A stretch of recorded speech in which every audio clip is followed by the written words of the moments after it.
माले सदका पर मुकर्रर था, सदका का जो माल था उसका ढेर लगा था और मुझे हुजूर ने मुकर्रर किया था कि तुमने पहरा देना।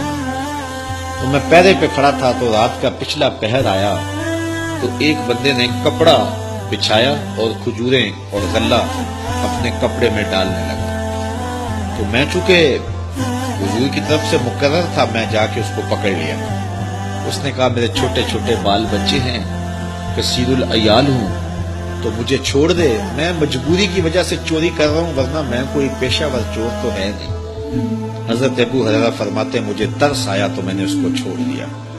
खैर रात गुजरी, सुबह फजर की नमाज हुई, मैं हुजूर की खिदमत में हाजिर हुआ तो हुजूर को सलाम किया। हुजूर ने मुझे कहा मा फ़अल असीर कल बारिहा, अबू हुरैरा रात वाले चोर का क्या हुआ? तो मैंने अर्ज की हुजूर, उसने कहा छोटे छोटे बच्चे हैं, कसीरुल अयाल हूं, मैं कोई पेशावर चोर नहीं हूं, मैं तो बड़ा खानदानी आदमी हूं, मुझे मजबूरी ने मार दिया है और मैं इसलिए चोरी करने लगा हूं। तो मुझे तरस आया तो मैंने छोड़ दिया। मैंने कहा शरीफ आदमी भी कभी मजबूर हो जाता है। तो हुजूर ने मुस्कुरा के फरमाया झूठा आदमी है और आज फिर आएगा।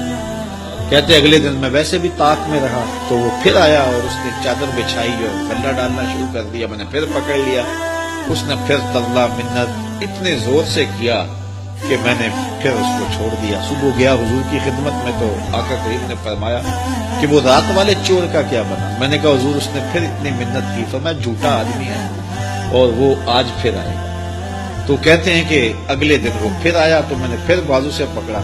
तो मैंने कहा आज तो नहीं छोड़ूंगा, आज तो तरले करे, मिन्नतें करे, पांव को हाथ लगाए, आज नहीं छोड़ूंगा। उसने कहा अबू हुरैरा मैं एक बात तुझे बताता हूं, अगर तेरी समझ में आ जाए तो मुझे छोड़ दो।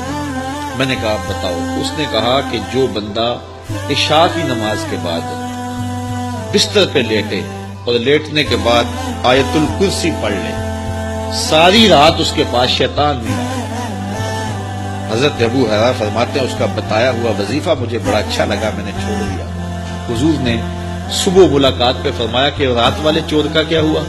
मैंने कहा हुजूर उसने ये वजीफा बताया और मुझे पसंद आ गया, मैंने इसके एवज छोड़ दिया। फरमाया बंदा तो झूठा ही है लेकिन बात सच्ची बता गया। और फिर फरमाया अबू हुरैरा जानते हो वो 3 दिन तुम्हारे पास आने वाला कौन था? कहा अल्लाह व रसूलुहु आलम। फरमाया वो खुद शैतान ही तो था जो 3 दिन आता रहा। तो आयतुल कुर्सी इतनी बरकतों की हामिल जो है वो आयत है। इसको आयतुल कुर्सी इसलिए कहते हैं, इसमें अल्लाह ताला की कुर्सी का जिक्र है, इसलिए कहा गया कुर्सी वाली आयत। ये आयतुल कुर्सी है, ये बच्चे बच्चे को याद होनी चाहिए। और बच्चे डर जाते हों तो इस आयत को पानी पे पढ़ के दम करे उन्हें पिलाएं, अल्लाह शिफा देगा। सोने से कबल पढ़ें तो सुबह तक शैतान खुद बता गया है कि शैतान नहीं आएगा।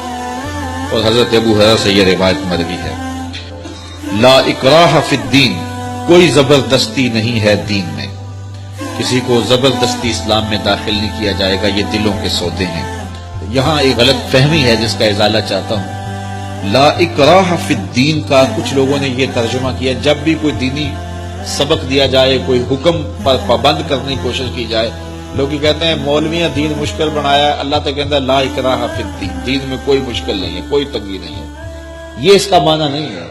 इसका माना दीन लाने में किसी को मजबूर नहीं किया जाएगा, यानी किसी की गर्दन पे रख के पिस्टल और कहा जाएगा पढ़ कलमा वरना गोली मारूंगा, ऐसा नहीं है कि किसी को मजबूर किया जाए। दलाइल दिए जाएंगे, दीन बताया जाएगा, उसकी मर्जी है कबूल करे, उसकी मर्जी है ना कबूल करे। यानी किसी को दीन लाने के बारे में मजबूर नहीं किया जाएगा। ये नहीं है कि जब दीन लाया तो फिर उस पर कोई सख्ती नहीं है। जब दीन ले आया, जब इस्लाम कबूल कर लिया तो फिर 5 वक्त नमाज भी पढ़नी होगी, फिर सहरी के वक्त उठ के जो है वो ठंडे पानी से वुजू करके बाजमात फजर के लिए आना पड़ेगा, फिर सख्त गर्मी के रोजे रखने पड़ेंगे और फिर सख्त गर्मी की शिद्दत के अंदर हज के लिए जाना पड़ेगा, फिर माल से ज़कात निकालनी पड़ेगी, ये सब कुछ करना पड़ेगा और फिर हुजूर की सीरत तरीका जिंदगी को इख्तियार करना पड़ेगा, फिर ये सब कुछ बर्दाश्त करना पड़ेगा।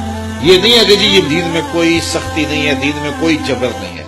तो दीन में जबर का मफहूम यह है कि दीन लाने में किसी को मजबूर नहीं किया जाए।